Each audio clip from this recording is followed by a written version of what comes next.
Hello everybody, this is RS Unicorn. So, since last time I drew a skull, I was like, why stop there? Why not make the Grim Reaper? So that's what I did. I think this was the perfect thing to make for today's video. I mean, it's even Friday the 13th, so definitely a great time to make some creepy art. To make sure that the character looked the way I wanted, and so I could have a good reference for what I'd be making, I drew a sketch on a piece of paper of what basically I wanted it to look like. And that made the process so much easier than it would have been to do it all on the spot. I was going for a creepy cutesy kind of look, as is often my style with drawings and pixel art.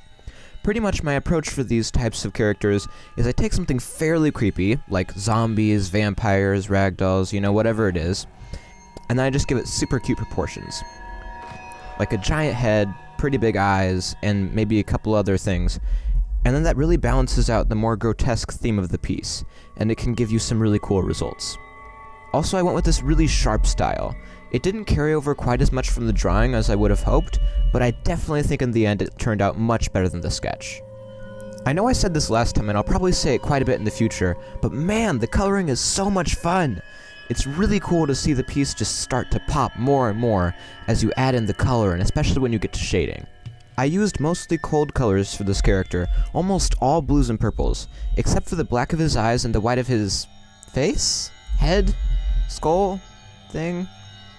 And that comes into play really nicely later on, when I'm adding some finishing touches to help contrast that darkness. One of my favorite things about coloring this character was that I learned a really cool way of shading.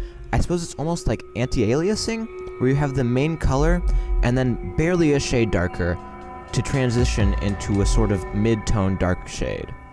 And it gives a really soft effect, I think. It makes his robe seem a lot smoother.